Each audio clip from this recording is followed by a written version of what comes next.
저는 40대 중반 남자입니다. 저는 그 유복한 가정에서 자랐습니다. 집안이 원래 지역에서는 조금 알아주는 부잣집이었습니다.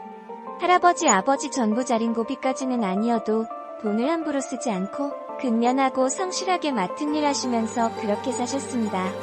할아버지는 제가 국민학교 지금의 초등학교 때 돌아가셨고 이후로 할머니 아버지, 어머니, 저 남동생 이렇게 5 식구가 화목하게 잘 살았습니다. 저는 4년제 대학을 나와서 여기저기 일을 다니다가 아버지 건물을 하나 맡아서 카페와 PC방 작은 음식점 등을 관리했습니다. 반면 제 동생은 공부를 잘해서 이른 나이에 유학도 갔고 그쪽에서 작은 사업체를 꾸려서 나름대로 승승장구했습니다. 저는 30이 되기 전에 지금 와이프를 만나서 결혼을 했고 동생은 거의 반 비혼주의자라서 연애만 할 뿐 진지하게 만나는 여자는 없었습니다. 그러던 중 2011년에 어머니께서 병으로 돌아가셨어요. 당시 연세 66으로 한창 때 나이라 저희 가족 모두 힘들어했습니다. 특히 아버지께서 많이 힘들어하셨어요.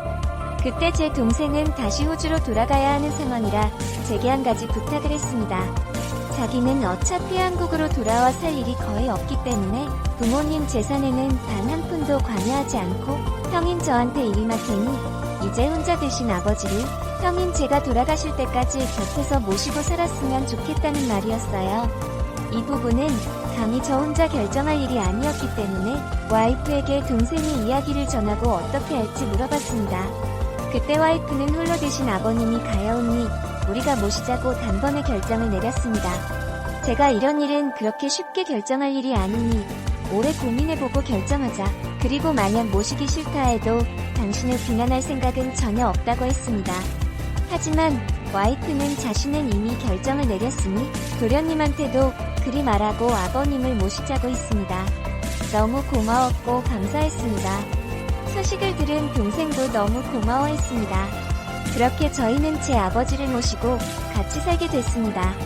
그리고 아버지께서 저와 동생의 모습을 보시고 고마우신 게도 가지고 계셨던 재산 대부분을 제게 증여해 주셨습니다.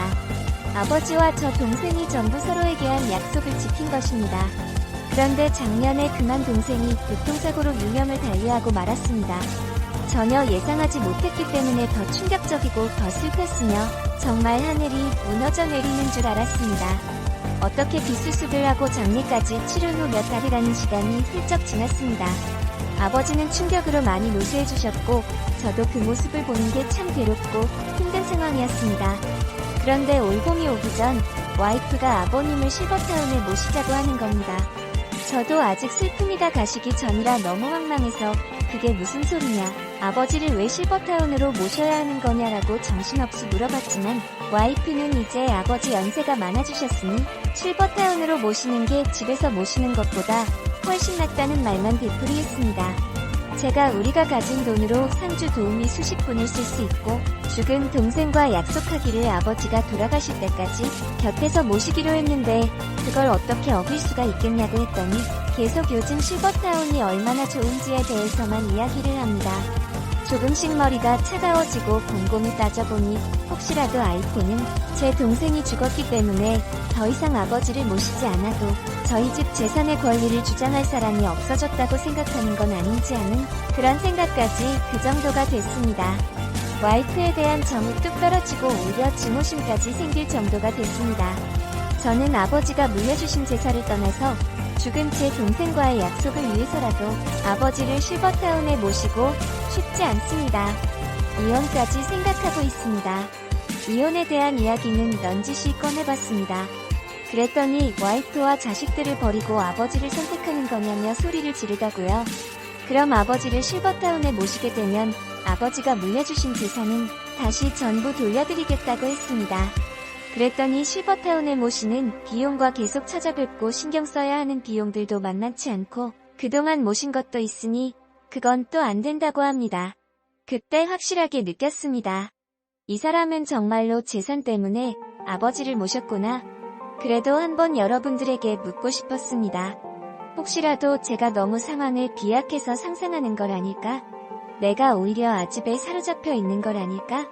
이혼까지 생각하는 제가 잘못된 건 아닐까? 의견 듣고 싶습니다. 혹시 오해하실까봐 첨언합니다. 저희는 지상 3층 지하 1.5층 단독주택에 거주 중입니다. 저희 아버지는 2층에 거주하고 계시고 일반 주택처럼 연결되어 있으면서 동시에 서로 다른 출입문도 가지고 있습니다. 더불어 아버지께서는 전담 입주 도우미와 운전기사분이 따로 있습니다. 제 와이프가 시아버지 속옷을 빨래하고 뒷바라지하고 청소하고 그런 거 없었습니다. 물론 한 집에 같이 산다는 것 자체가 쉬운 일은 아니라는 것 잘 알고 있습니다. 그래서 저도 모시고 사는 걸 신중하게 결정하자고 했던 거고 그와 상관없이 모시고 살자고 한 건 와이프였습니다. 저는 아버지 오랫동안 뭔가를 잘하셔서 지금은 잔병치레 없이 건강하시며 현재도 지인들과 가벼운 운동과 여행을 즐기고 계십니다. 마치 같은 것도 찾아서 다니시고요. 와이프가 병수발을 드는 거 아닙니다. 물론 동생이 죽은 이후로는 조금 힘에 겨워하시지만 거동이 불편하거나 그런 거 아닙니다. 게다가 위에서 말씀드린 것처럼 전담으로 보살펴주시는 분들이 계십니다. 혹시 오해하실까봐 첨언했습니다. 몇 가지 오해하시는 분들이 계신 것 같아 다시 첨언합니다. 원본글과 추가글에서도 밝혔지만 저는 애초에 와이프가 저희 아버지 모시고 쉽지 않았다고 하면 그 의견을 충분히 존중하려고 했습니다. 말씀드린 것처럼 아버지가 어디 편찮으신 것도 아니고 오랫동안 함께 지내며 도움 주시던 분들도 계셨기 때문에 생활에 어려움이 있으신 것도 아니었습니다. 다만 2억에 있는 동생이 아버지를 크게 걱정하였기 때문에 모시고 살지 말지로 고민했던 겁니다. 쟁점은 약속이라는 겁니다. 제 동생과 아버지가 돌아가실 때까지 모시겠다는 약속 와이프를 약속을 어거려는 겁니다. 일종의 계약을 지키지 않는 것이나 마찬가지죠. 계약을 지키지 않으면 개업하게 된 책임을 지는 게 당연한 겁니다. 하지만 아버지께서 물려주신 제사를 돌려드리는 건 또 반대하고 있습니다. 애초에 이런 글을 쓰게 된 이유는 제가 너무 황망하고 슬픔에 빠져 상황 파악을 제대로 하지 못하고 너무 비약하여 충분히 그럴 수도 있는 상황을 곡해하고 오해하고 있는 건 아닌지 객관적인 의견을 듣고 싶어 글을 쓰게 된 것입니다. 그리고 여러 댓글에도 그러한 내용이 포함되어 있었는데 사실 따지고 보면 저희가 아버지를 모시고 산 게 아니라 저희가 아버지께 얹혀 살았다는 게 더 맞겠네요. 손님이 주인을 내쫓을 내 상황이라 마찬가지인 겁니다.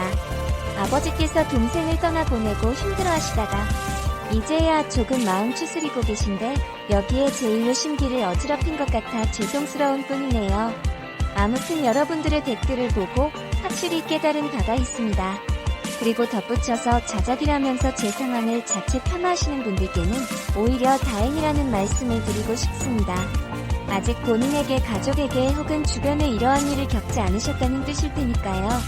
저는 이혼을 결심했고 현재 변호사와 함께 이혼을 준비 중입니다. 동생이 사망하고 동생의 재산은 아버지가 상속받는 거지만 상속 포기하셔서 결코 그 재산도 제가 상속을 다 받았습니다. 아버지의 재산을 다 물려받아 놓고 사실 아내가 특별 시아버지를 분양한 것도 아닙니다. 일은 도우미분들이 하셨으니까요. 아마도 아들 내외와 함께하는 정신적 안정감 같은 것이 컸을 것 같습니다. 어느 날부터 아내 사치는 늘어만 갔고 제가 커피숍 운영 등으로 벌어다주는 생활비 또한 모은 것 하나 없이 쇼핑 등을 하는 게 취미였습니다. 이번 이혼 소송으로 재산 분할을 알아보니 제가 사실 제 힘으로 번 것은 거의 업보다 상속 재산이라 아내에게 재산 분할해줄 곳도 없더라고요. 이혼하면 5천 정도 해줄 생각입니다. 방이라도 하나 구할 정도는 저도 생각하고 있습니다. 사실 수십억 자산은 상속받으니 아내를 믿을 수 없다는 상실감이 제일 큽니다. 제가 죽으면 상속은 다 아내한테 갈 텐데 재산 물려줄 시아버지를 저리 홀대하면 나중에 저도 아프면 똑같이 전처를 받게 될 것 같습니다. 정이 떨어져서 도저히 못 살겠는 게 이혼하는 가장 큰 이유이겠지요. 여러분들은 부디 앞으로 평안한 일들만 가득하시길 바라겠습니다.